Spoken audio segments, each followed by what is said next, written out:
between the two. Yes, sir. And also, I'm somewhere remiss. Okay, most recently, during the anniversary, 40th anniversary of the Michael Brown, when your officer was injured, how is he doing? Travis Brown, we first Yes. of all, I would just like to say thank you to all of your listeners and their friends who have been sending prayers up for Officer Travis Brown and continually to pray for him. But right now, he's doing good. I talked to Chief Doyle the other day, and he's responding to commands from his. Right, right. They asking him to blink his eyes, squeeze their hand. So Mm-hmm. he is responding. So that's a big plus. That is Yeah. truly a big plus. And we know God can do anything but Yeah, fail. yeah, right. But I know myself. I was paralyzed, and I tell it all the time. And look at me now, 'cause God went through with me, and I know that with Officer Brown, that he was very much a part of the community in a whole lot of ways and a whole lot of people. And people, appreciate you, you know, uh, you know, uh, when you make a difference in your community, and he truly has done that, and I'm surprised that the gentleman that actually ran into him, uh, you know, uh, has been involved before, in demonstrations, and it could have easily been avoided, okay, because they were trying to tear down a city fence, which is city property. No, we're not going to allow people to come in here and destroy city property. We're not going to allow that. And so the officers went out, and the way you've been talking, you have seen the footage. Hmm. However, no one should be treated like the officer was treated, and that No, was no, that was totally wrong.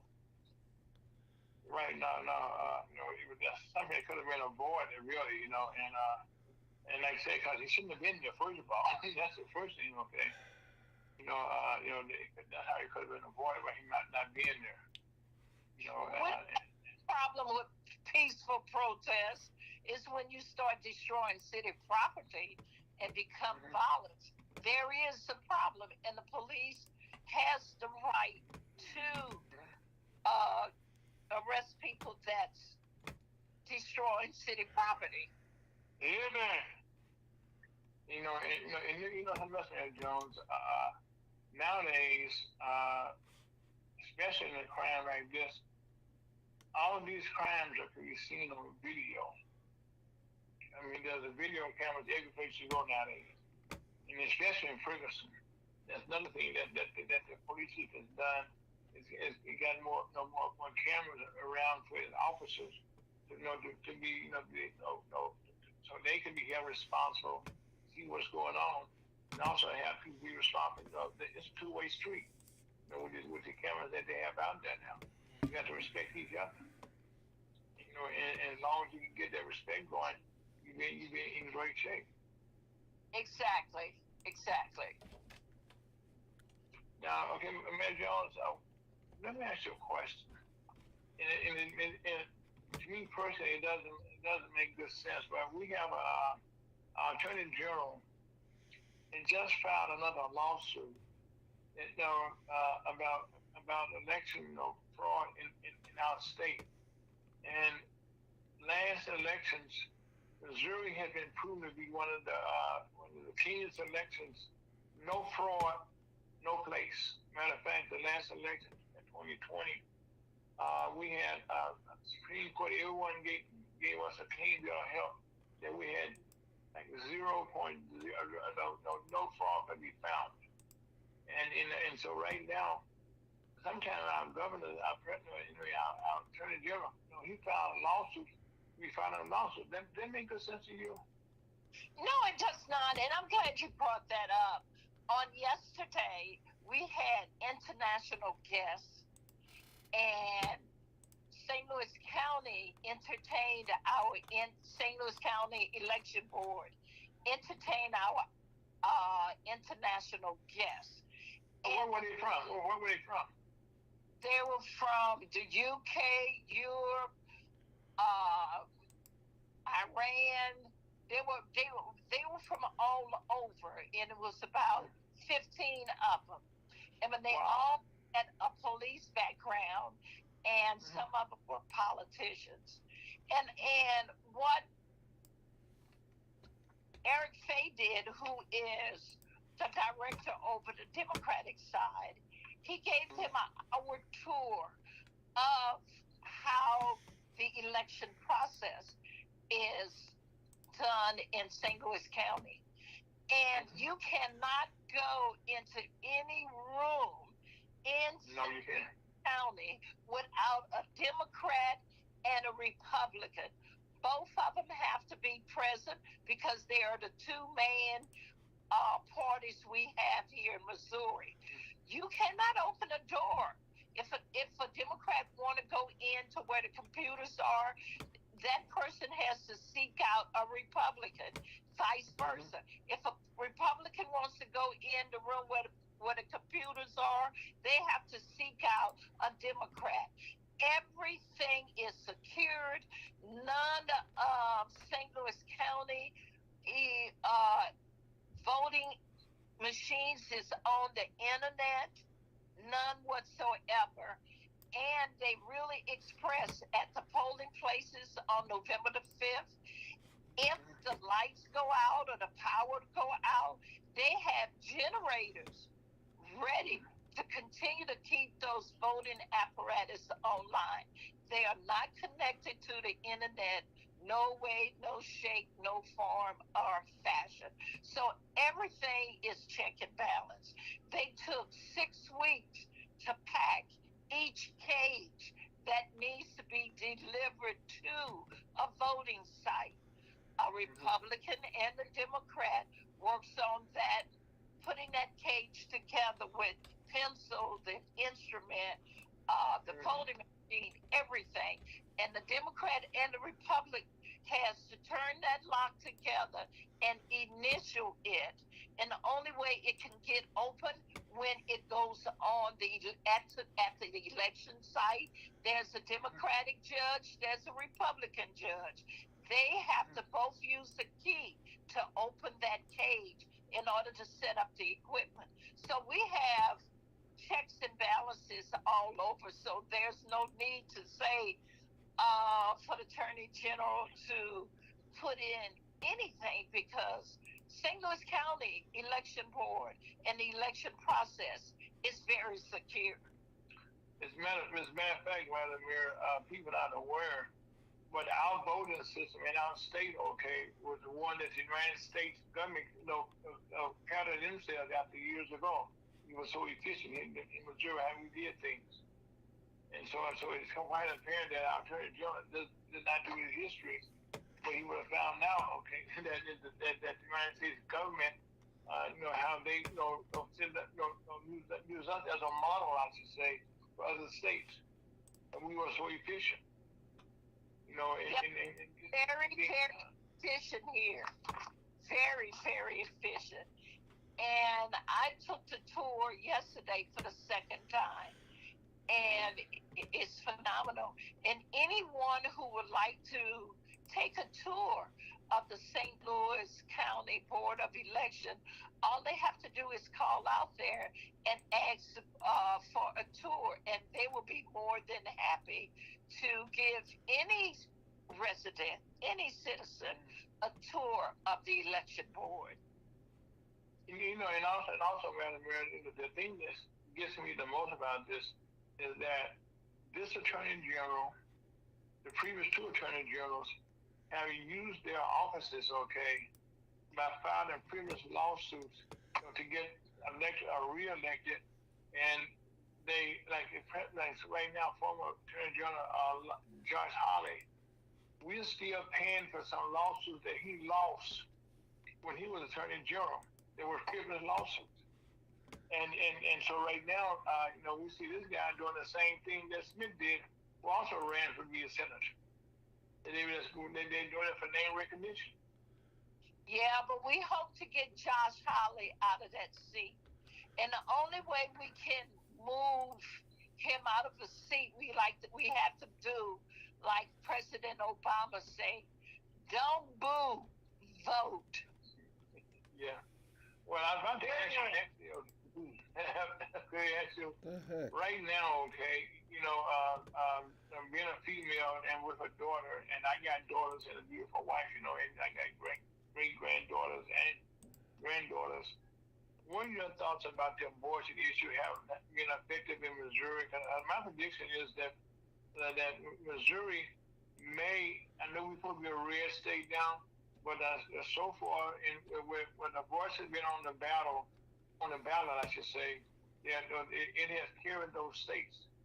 So, what are your thoughts about that being Missouri? How that would affect our state? Well, in Missouri, that is Constitution Amendment 3. Number three. Should have a choice. All women should have a choice. The government shouldn't regulate your body. Don't get me started now. Don't get me started. But Well, you go a little bit. Go a little bit. Go ahead. yeah, all women need to have a choice. And the government should not try to dictate to a woman what her body needs and don't need. Some of these lawmakers, they forget they were born of a woman. Yeah, man. Come And on. if she chose not to do something, they wouldn't have been here. So Yeah, man. don't try to tell me what I can and cannot do with my body. Oh Yeah, no, man. it's a Well, choice. Everyone have a right to choose. yeah, man. Well, right now, I'm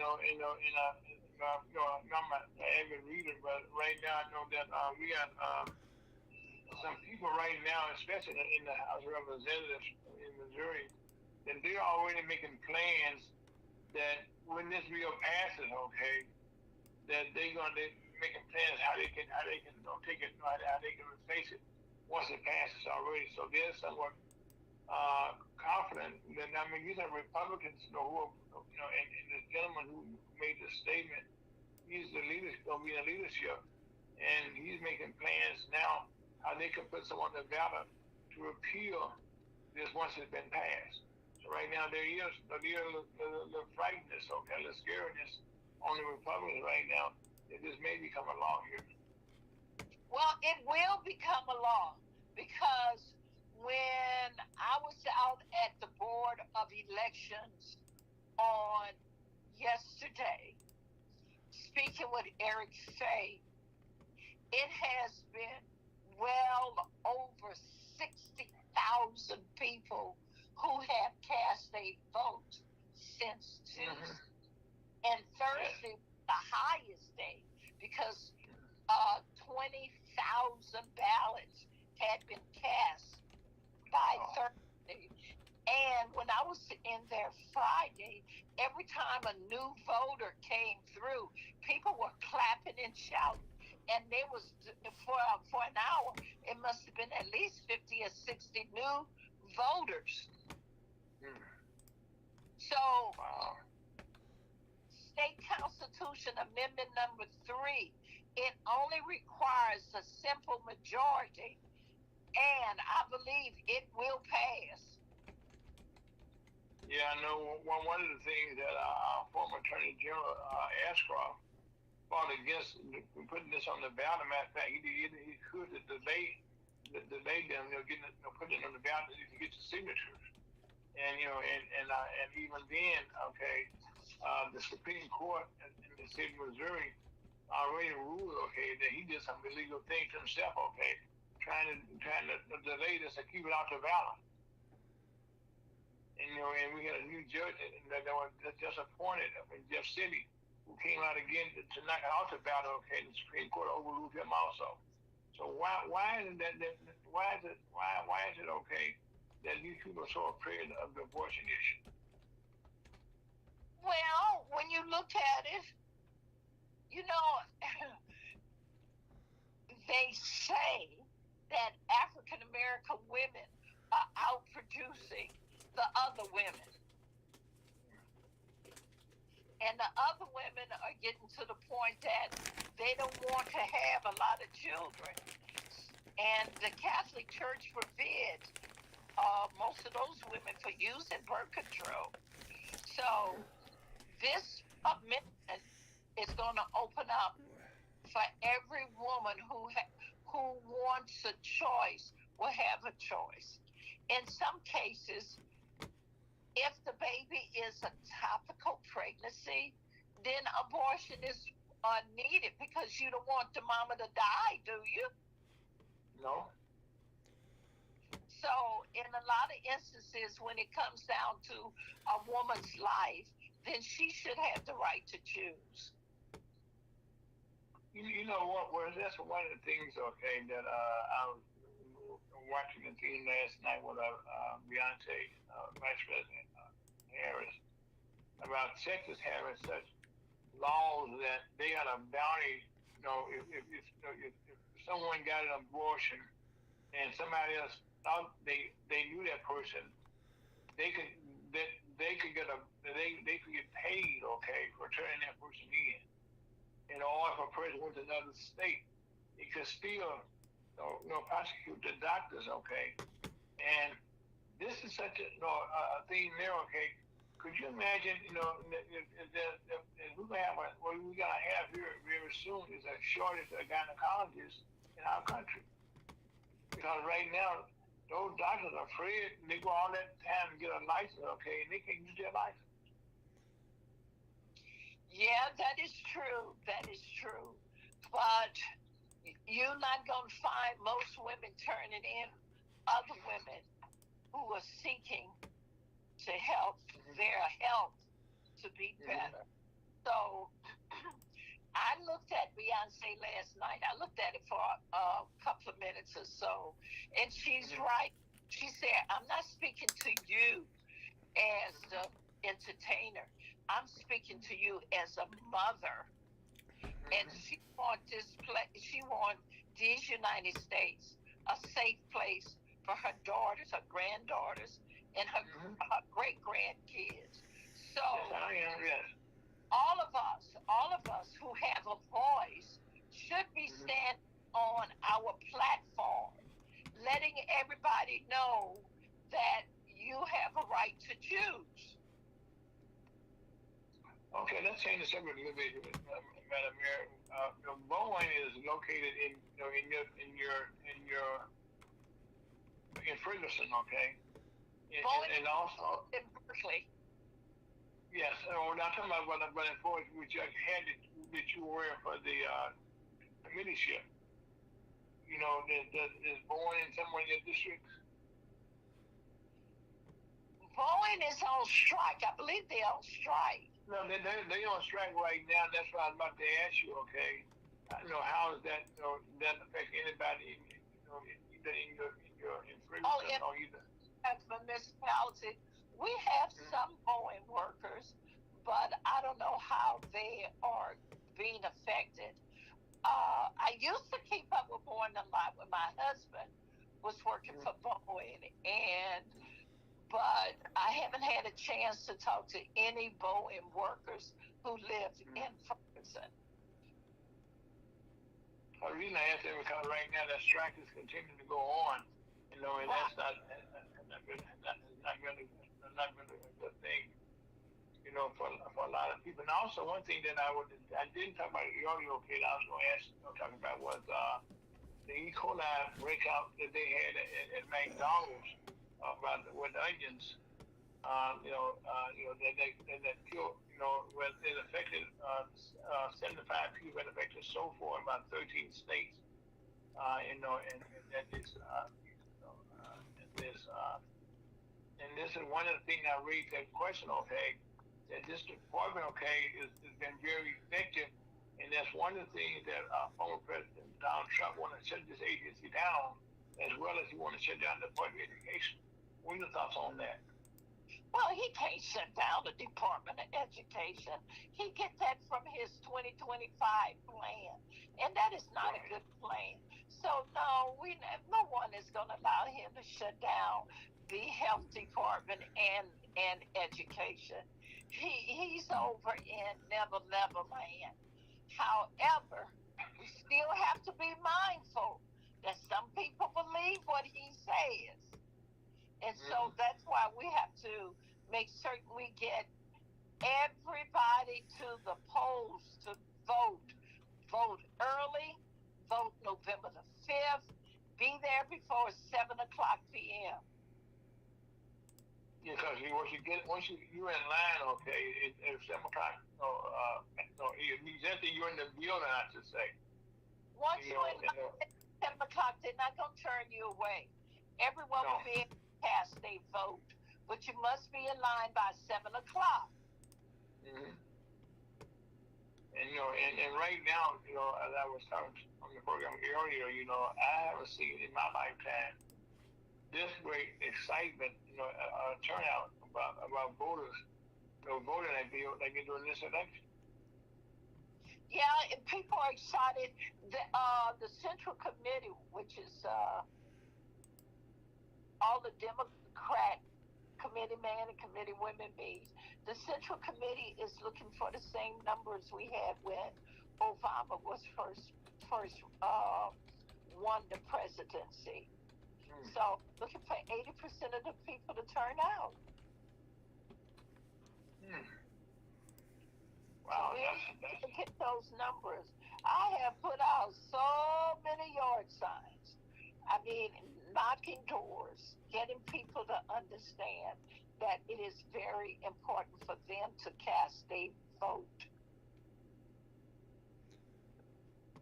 Okay, right now, one of the things that's taking place that Elon Musk, who's the richest man in the world, and has been out giving away $1 million a week, okay, to different people to vote. And I know you've been around for a while. I've been around for a while, and that reminds me of people in the old days who got in trouble who were trying to pay people on election day. That's why they closed it in St. Louis City, okay? They used to close all the liquor stores, because they didn't want people, getting paid to, alcohol for a person to vote for. What are your thoughts on that, on this $1 million that he's giving away? Oh, okay. It's the same thing, okay, that you actually paying somebody to vote, and you get, instead of, I think he has changed that now, some corrections. That he's saying now that these people become agents, okay, and they have to work, and work from the Trump campaign if they get the money.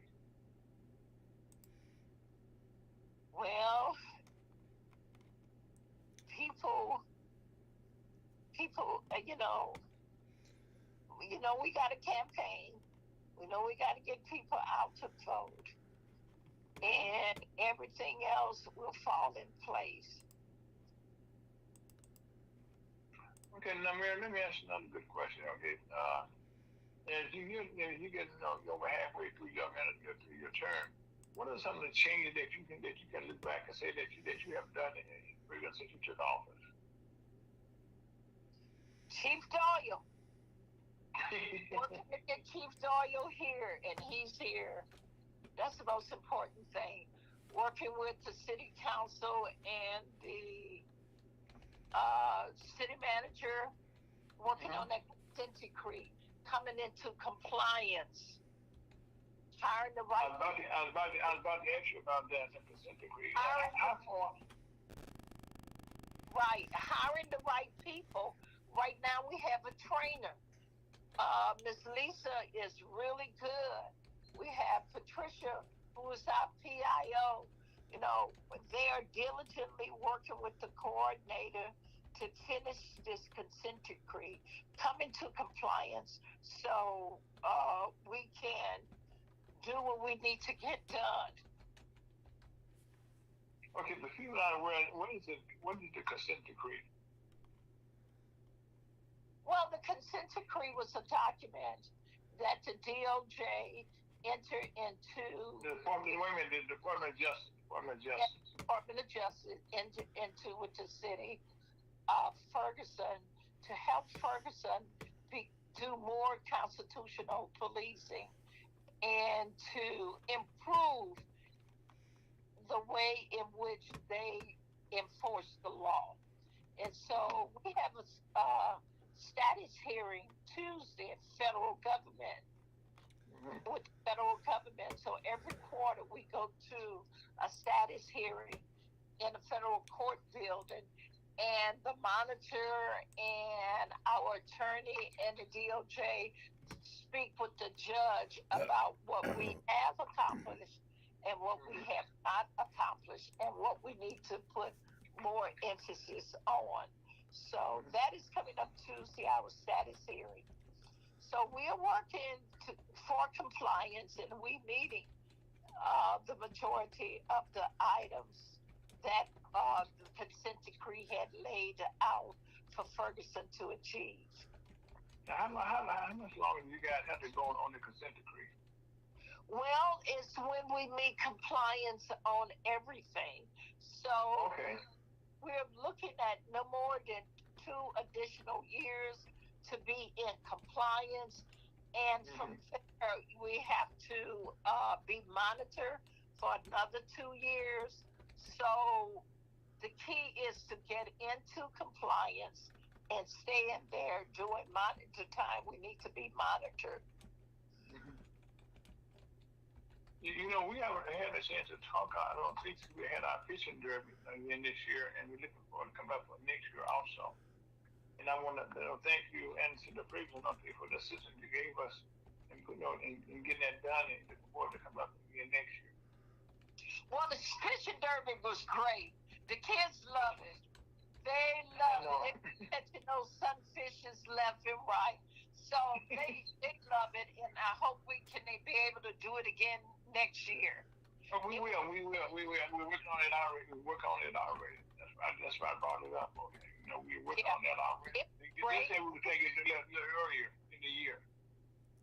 It was great. The kids love it.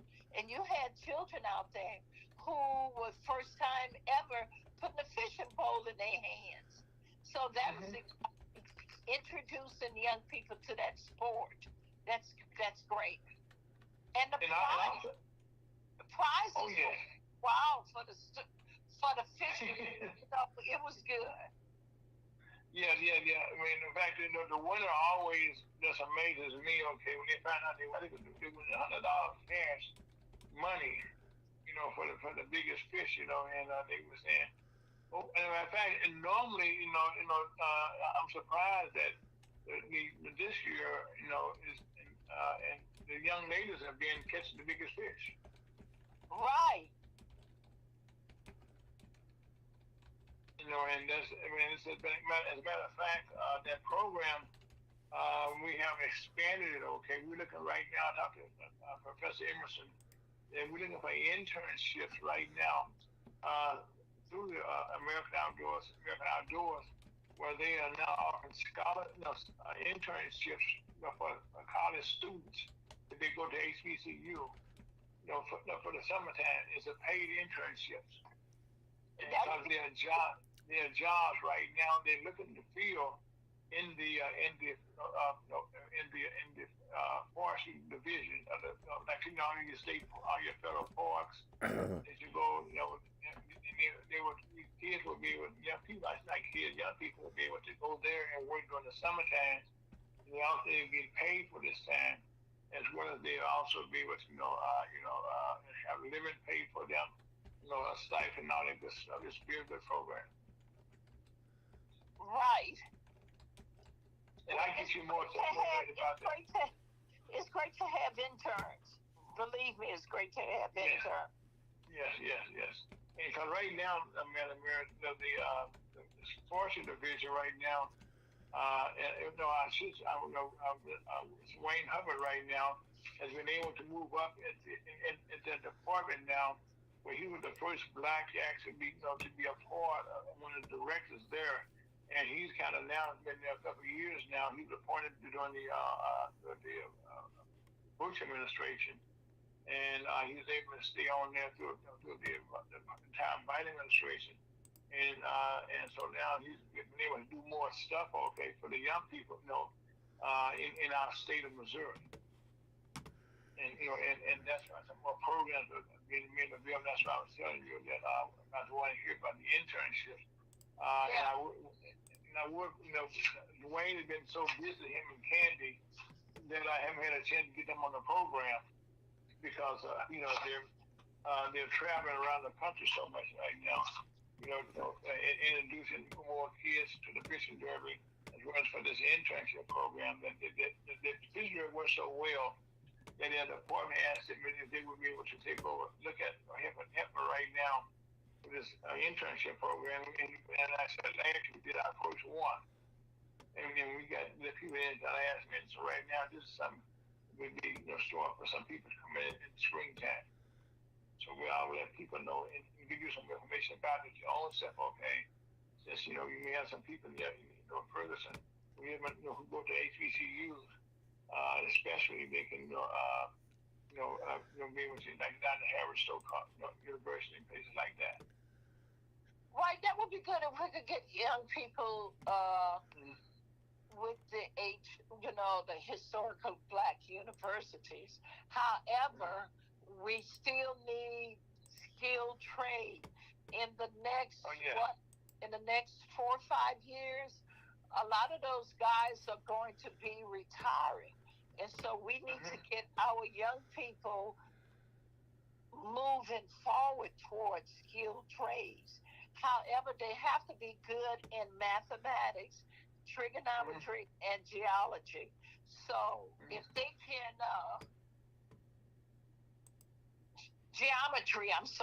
geometry, if they can master those in high school, it'll be easy for them to move over into skilled trade. One of the things that we have found, that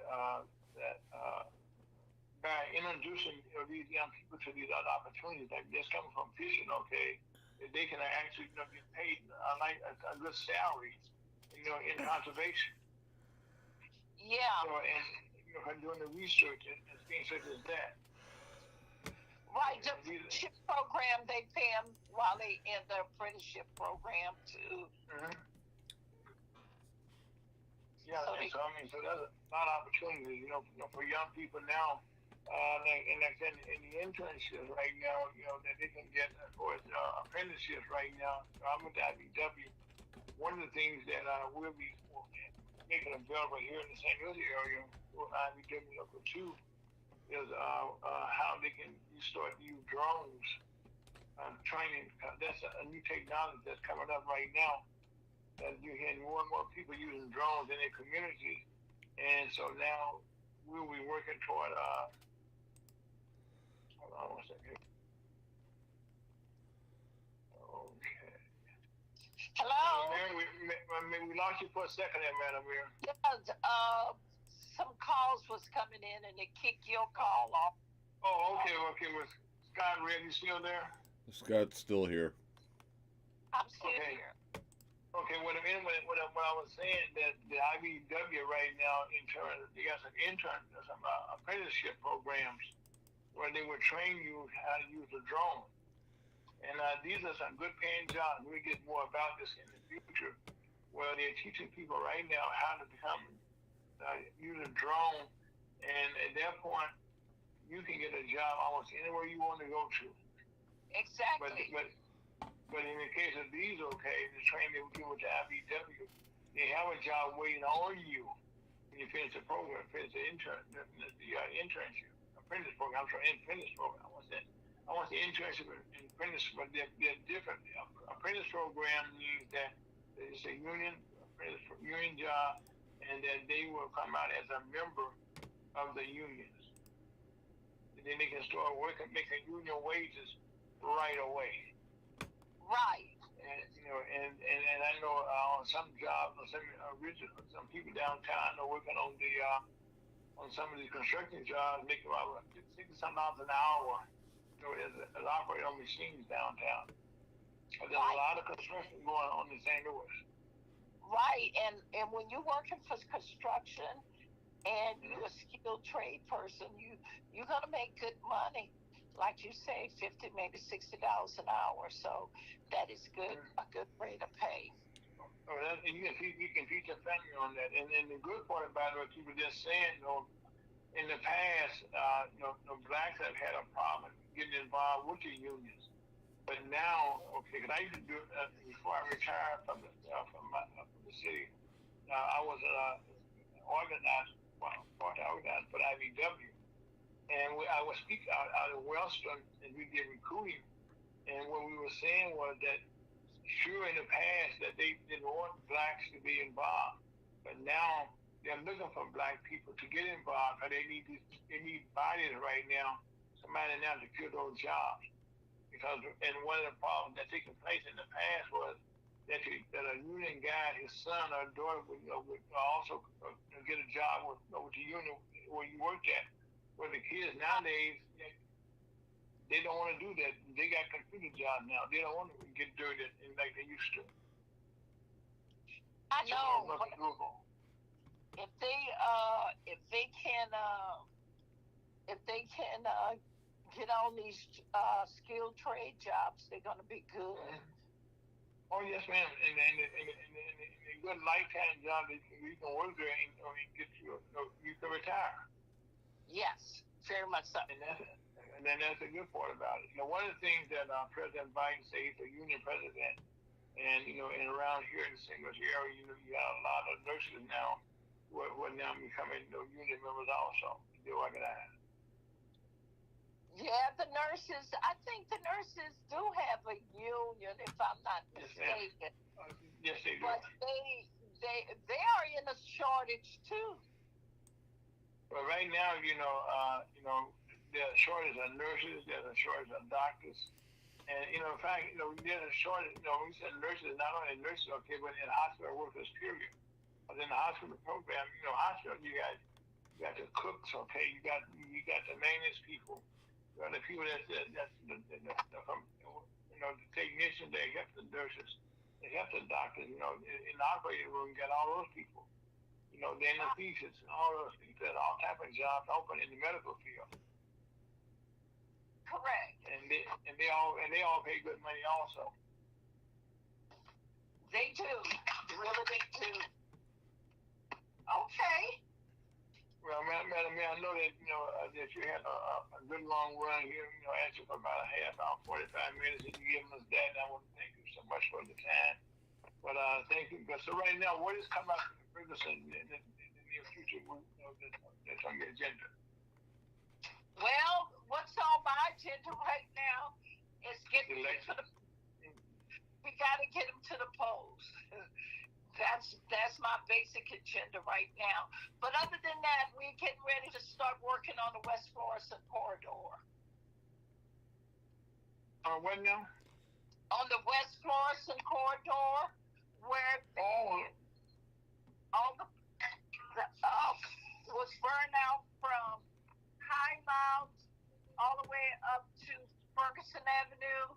As you know, the Urban League have already opened up a senior citizen home on West Florissant. They have broken ground for their plaza. And right now we're beginning to work on what else we're going to put on the West Florissant corridor. And also, Madam Mayor, I forgot to mention, okay, that he's donated a building also in Florissant there. How's that going? Good. The Urban League has already moved in that building. Okay. So they good. And then that's like a $25 million building. We have two sites. We have the Urban League on West Florissant, and now the Urban League is in the Centene building, so that's powerful. Well, Madam Mayor, Chuck DeVoe just joined us. He's the CEO of the NASDAQ Team of Congress. Chuck, we talked to Mayor Ellis Jones. Good afternoon. Hello, Mayor. Nice Hello, to hear you. Pastor. How you doing? Oh no. Well, he been calling me the things, okay, but he's the CEO of the Nashville Chamber of Commerce. Oh, okay. How you doing, Chuck? I'm blessed and I'm doing just fine, thank you. Good. Yeah, Mayor, what city are you the mayor of? The city of Ferguson. Oh, wonderful. Wonderful. I heard you talk about Ferguson Avenue. I had the pleasure of visiting Ferguson, and I thought it was a very up and coming and a wonderful place. A lot of nice people. Okay. Yeah, the city of Ferguson is a great place to live, work, and play. Well, I will say one thing, Chuck. The mayor has been one of our supporters from the start, as well as the previous mayor. As a matter of fact, we started the chamber. We the first cities to come in, to work with us was the city of Ferguson, Missouri. And when Harry came out here, we had a nice reception. We first got started. But anyway, Madam Mayor, I know you got to go, but I just want to do the Chuck right now. Thank you for your time, and we will be naturally talking during some next. All right, anytime. Thank you, ma'am. All right. It's good to be safe. All right. Okay. Goodbye. Okay, we'll talk. Chuck, how you doing, sir? I'm fantastic. I'm doing well, and I'm feeling blessed and favored. Okay, yeah, I talked to. I think so. We all are, because right now, as we look behind us, we look in our rearview mirror. We look at what went through with COVID. Okay, we're still standing, and we look at right now that the chamber right now is going through some growth pains, and now that we had a couple of great conferences in Atlanta, Georgia, and we're doing great things. So, by the way, I had a chance to talk to our good friend Brother Alfred yesterday. We had a long conversation. We'll be talking this evening. Matter of fact, Dr. Mitchell, I call him Professor Mitchell. Yeah, did he tell you where he was? Yeah, and then down he sent me some pictures. Yeah, he's down at Daytona at Bethune-Cookman, and it looks like they're going to be opening a branch, a center down there for the Trinity Institute for Vocational Training. That's all. Is that what you were saying? Surprisingly enough, maybe I shouldn't say surprisingly, because on paper we calculated that there would be, in fact, a demand for vocational education placement training. And the thing that I had to take note of, that the environment in the world that we're doing what we do and helping small business is from a Black perspective. But some of the first people that went and enrolled in this vocational training were not Black. Right. Yeah, I like, shoot, this thing is in demand. People it is. Forget all this rhetoric. What do I need to get this job? Can I just cut to the chase? What do you really need me to be able to do? Because that whole thing about getting the education and being around it, well, we sure have taken the value out of that. So one of the things, previously, before I started the chamber here, previously, before I broke my neck, I should say, we had started a summer program here in St. Louis, in the St. Louis area, for training, for broadband here, and we were working with a local junior college here, and we found out that the demand, as you just said, is for education. But the good part about these apprentice programs is that they come with a job once you complete, and you don't have no debt that you get from that when you go to college. And as a matter of fact, in talking to Well, Mr. Mitchell, yesterday, I had talked to my business manager here in St. Louis about what he's doing here and what he's going to have me assist Dr. Mitchell down in Texas, where we're going to attempt to hire someone to get his institution certified by the IBEW to get them into the program, and that would allow all of his students to come out as apprentices in the IBEW, and that means they have some good paying jobs. Because right now, you find now that all the unions around the country right now are looking for people. And there's an opportunity for blacks, in general, to get this training and start their own businesses. That's something you and I had talked about, last year, to try to get that off the ground. And right now, that's what I'm so interested with Mr. Mitchell about this program, and that this is something that it's gonna take off. Like you said, everybody right now wants a good paying job. They want a skill, and this brings a skill. That's very true, very important, and we're at that point. We're at that point where the people, the person lives next door to you, you may not know what they're going through. You may not know what life is like in that house, and not to mention somebody lives across town or across the country, or lives in a whole other thing, and that's kind of like where they're calling it closing arguments. The last 10 days or so before the election, and that's really one of the things that's come in my consciousness is the pain is unified. It's a residual.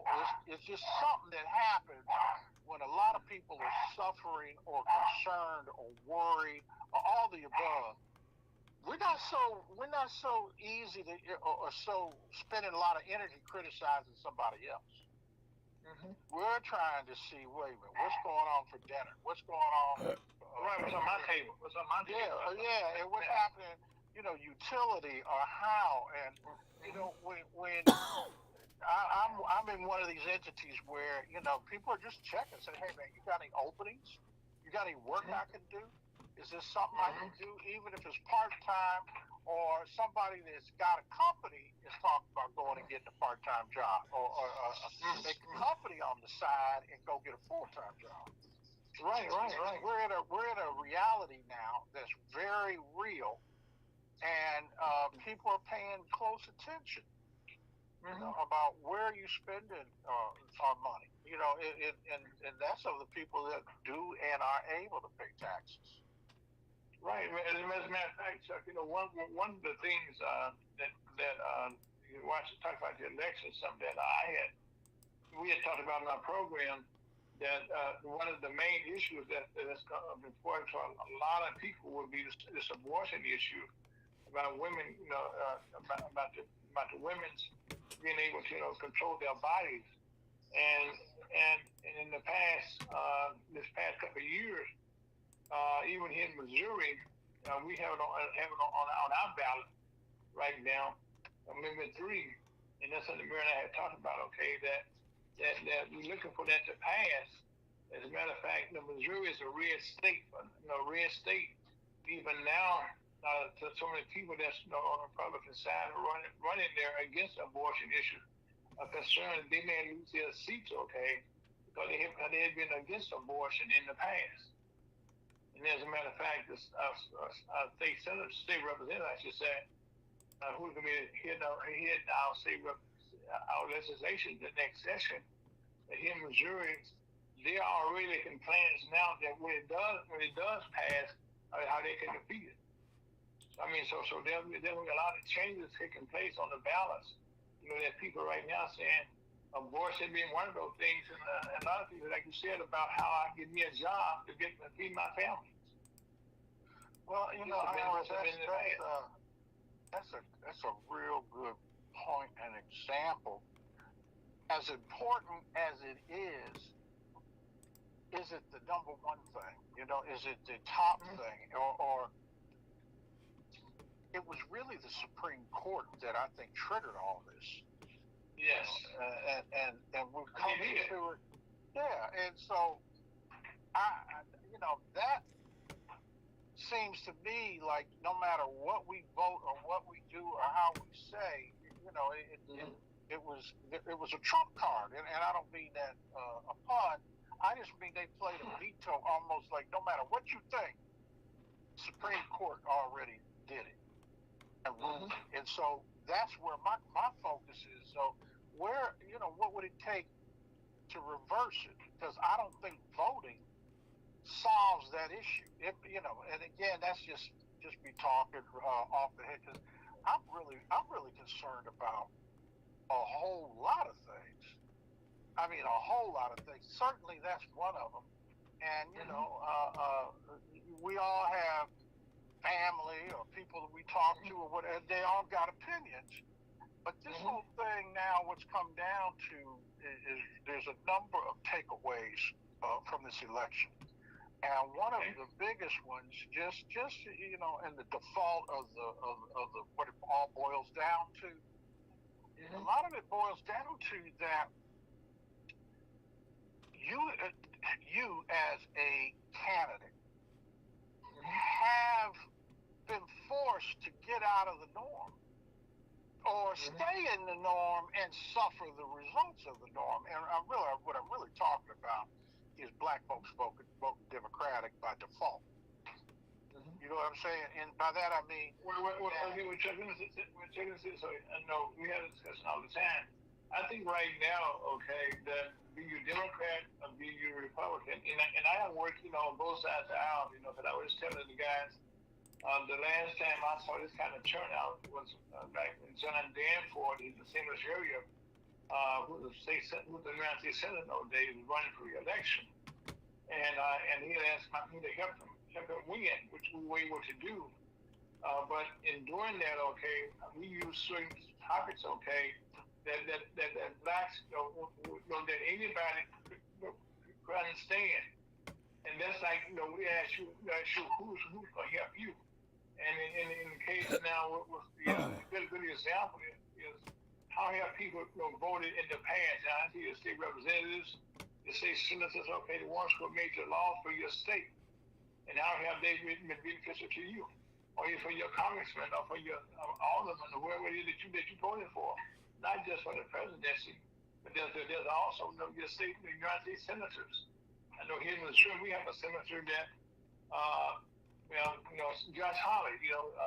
He's been very much a senator that has brought no money to the state. And our previous senator, Roy Blunt, that's not true. Roy Blunt, he has brought like almost $500 million into the state every year. In terms of jobs for the state, and Holly has done nothing to bring substance to our state, and that's another thing you need to look at when you vote for somebody. How has it benefited me and my family? Yeah, for sure. But and then in general, whether it be the Senate or the House or I don't care what, really just government altogether. Thank you, sir. What is the takeaway? I mean, where? How it benefits, how you... Yeah, we're talking about everything from healthcare to education to infrastructure, energy, climate. I mean, everything is in question in play. And all the other things, though. There's one of the other things that and there's probably a number of different elements that are happening, but I feel much better that religion is back in the conversation. It is. I mean, and maybe, there's a lot, let's say that there's a lot of mitigating factors. Mitigating factors. There's always been that faith-based this and that. But boy, never ever have we ever seen so many people that are like thinking that it's possible that the second coming may be happening. I mean, you know, is it happening? Is it not? You could debate it, but there's enough handwriting on the wall and enough signs and enough guidance and leaders and precedents that comes from the Bible to say, well, these things sure are starting to add up and fit together. And you know, I mean, there's a lot of mysterious things going on, but I don't think those things going on mysteriously were intended to provoke a religion discussion. I think things are happening, and the result of it is that the truth is coming to light, and part of it is too precipitated by the validation or I almost want to use a word like defrocking of some of these religious leaders. And right. Well, 5 minutes, gentlemen. Okay. You know, so that's why I always want to go. I want to come to you, Reverend Lau. Yes, sir. All right. Hey, Chuck, it's the next thing that's gonna happen is the rapture. That is the next thing that's gonna happen is the rapture. That the Lord is coming to get His bride out of here. That's the next thing gonna happen. And all this other things. These are 4 things that's been spoken by the prophets. You know, by Jeremiah, Ezekiel, Isaiah, Deuteronomy, all those other books, Numbers, Chronicles, all those books have a lot of things in it, but it ain't happening yet. That's why God tells us to walk by faith and not by sight. Okay. Hey, Chuck, one of the things, okay, today, okay, we're getting our TV to the program, okay, listen to Reverend Lau's message today, okay, and it hits the question that you just raised, okay, about the times that we're in. The scripture that he pulled from the Bible today is just like you read in today's newspaper. That he came out of Isaiah, 2 different chapters, and he brought it all together back in the book of Revelation. Isaiah 34, chapter and verse 8. Revelation. A lot of people have been referencing Revelations too. Yeah, Revelation 19. Revelation 19, 11 to 21.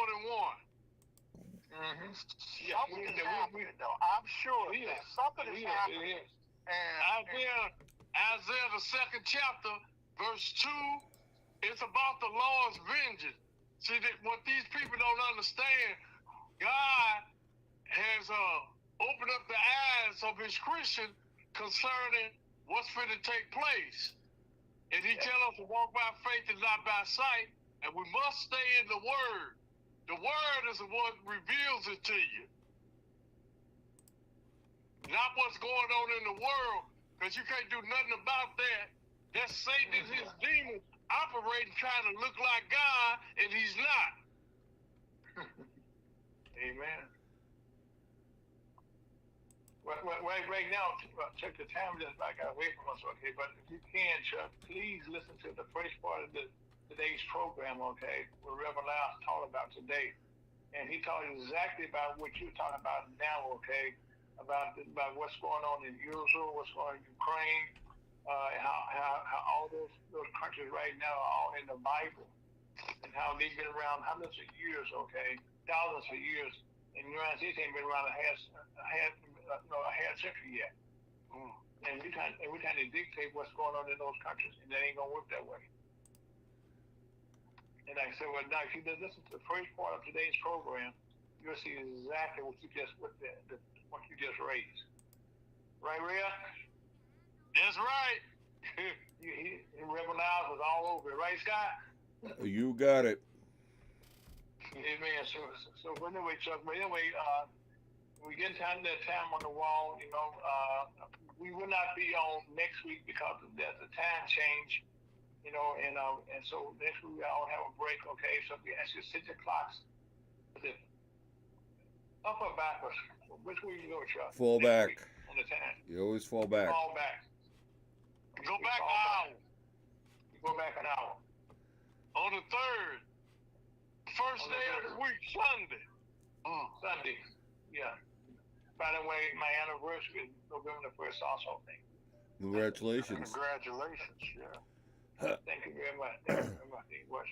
On that note, you listen to Ferguson, USHotTopRadio.com. You're talking to Chuck DeBoe, CEO of the National Team of Commerce, and